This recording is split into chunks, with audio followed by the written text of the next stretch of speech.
हे भरतवंशी, हे शत्रु विजेता, समस्त जीव जन्म लेकर इच्छा तथा घृणा से उत्पन्न द्वंद्वों से मोहग्रस्त होकर मोह को प्राप्त होते हैं। जीव की स्वाभाविक स्थिति शुद्ध ज्ञान रूप परमेश्वर की अधीनता है। मोहवश जब मनुष्य इस शुद्ध ज्ञान से दूर हो जाता है तो वह माया के वशीभूत हो जाता है और भगवान को नहीं समझ पाता। यह माया इच्छा तथा घृणा के द्वंद्व रूप में प्रकट होती है।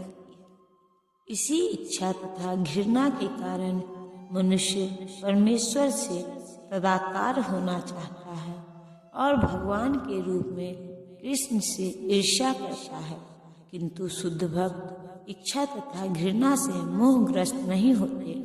अतः वे समझ सकते हैं कि भगवान श्री कृष्ण अपनी अतरंगा शक्ति से प्रकट होते हैं, पर जो द्वंद्व तथा अज्ञान के कारण मोहग्रस्त हैं वे यह सोचते हैं कि भगवान भौतिक शक्तियों द्वारा उत्पन्न होते हैं।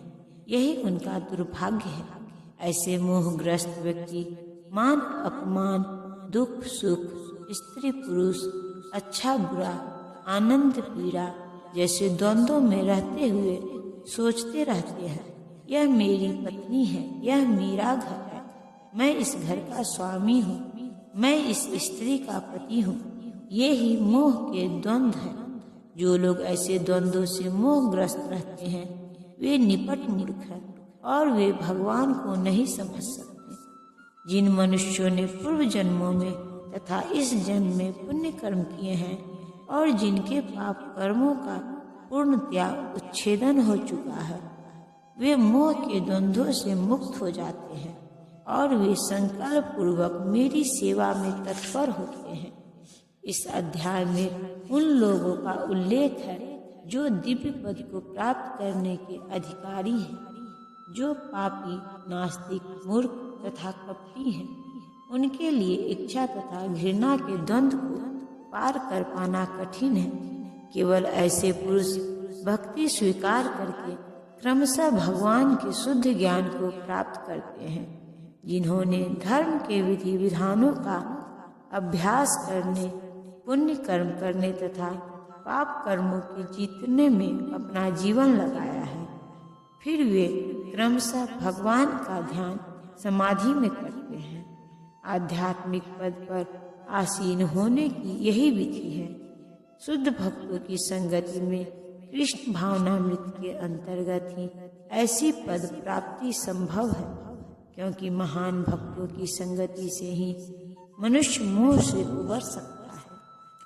श्रीमद् भागवत में कहा गया है कि यदि कोई समुचित मुक्ति चाहता है तो उसे भक्तों की सेवा करनी चाहिए, किंतु जो भौतिकवादी पुरुषों की संगति करता है वह संसार के गहन अंधकार की ओर अग्रसर होता है।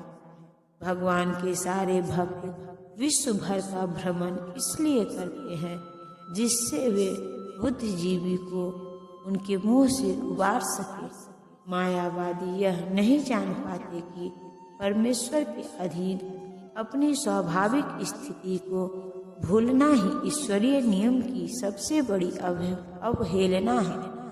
जब तक वह अपनी स्वाभाविक स्थिति को पुनः प्राप्त नहीं कर लेता, तब तक परमेश्वर को समझ पाना या संकल्प के साथ उनके दिव्य प्रेमा भक्ति में पूर्णतया प्रवृत्त हो पाना कठिन है। जो जरा तथा मृत्यु से मुक्ति पाने के लिए यत्नशील रहते हैं वे बुद्धिमान व्यक्ति मेरी भक्ति की शरण ग्रहण करते हैं। वे वास्तव में ब्रह्म हैं, क्योंकि वे दिव्य कर्मों के विषय में पूरी तरह से जानते हैं। जन्म, मृत्यु, जरा तथा रोग इस भौतिक शरीर को सताते हैं, आध्यात्मिक शरीर को नहीं। आध्यात्मिक शरीर के लिए न जन्म है, न मृत्यु, न जरा, न रोग। अतः जिसे आध्यात्मिक शरीर को प्राप्त हो जाता है वह भगवान का पार्षद बन जाता है और नित्य भक्ति करता है, वही मुक्त है। मैं आत्मा हूँ कहा गया है कि मनुष्य को चाहिए कि वह यह समझे कि मैं ब्रह्मा या आत्मा हूँ। जीवन का यह ब्रह्मबोध ही भक्ति है। जैसा कि इस श्लोक में कहा गया है, शुद्ध भक्त ब्रह्म पद पर आसीन होते हैं और वे दिव्य कर्मों के विषय में सब कुछ जानते रहते हैं। भगवान की दिव्य सेना में सब रत रहने वाले 4 प्रकार के अशुद्ध भक्त हैं, जो अपने अपने लक्ष्यों को प्राप्त करते हैं। भगवत कृपा से जब वे पूर्णतया कृष्ण भावनामृत हो जाते हैं तो परमेश्वर की संगति का लाभ उठाते हैं। किंतु देवताओं के उपासक अभी भी भगवत धाम नहीं पहुंच पाते। यहाँ तक कि अल्पज्ञ ब्रह्मभूत व्यक्ति भी कृष्ण के परम धाम गोलोक वृंदावन को प्राप्त नहीं कर पाते। केवल ऐसे व्यक्ति जो कृष्ण भावनामृत में कर्म करते हैं वे ही ब्रह्म कहलाते हैं, क्योंकि वे सचमुच ही कृष्ण धाम पहुँचने के लिए प्रयत्नशील रहते हैं। ऐसे व्यक्तियों को कृष्ण के विषय में कोई भ्रांति नहीं रहती और वे सचमुच ब्रह्म हैं।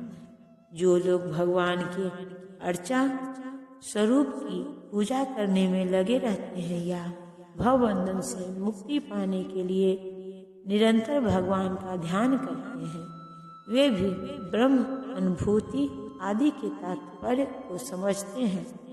जैसा कि भगवान ने अगले अध्याय में बताया है, जो मुझ परमेश्वर को मेरी पूर्ण चेतना में रहकर मुझे जगत का, देवताओं का तथा समस्त यज्ञ विधियों का नियामक जानते हैं, वे अपनी मृत्यु के समय भी मुझ भगवान को जान और समझ सकते हैं।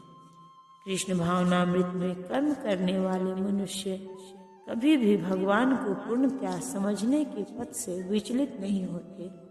कृष्ण भावनामृत के दिव्य सानिध्य से मनुष्य यह समझ सकता है कि भगवान किस तरह भौतिक जगत तथा देवताओं तक के नियामक है। धीरे धीरे ऐसी दिव्य संगति से मनुष्य का भगवान में विश्वास बढ़ता है। अतः मृत्यु के समय ऐसा कृष्ण भावना भावित व्यक्ति कृष्ण को कभी भुला नहीं पाता। अतएव वह सहज ही भगवत धाम गोलोक वृंदावन को प्राप्त होता है। यह 7वां अध्याय विशेष रूप से बताता है कि कोई किस प्रकार से पूर्णतया कृष्ण भावना भावित हो सकता है।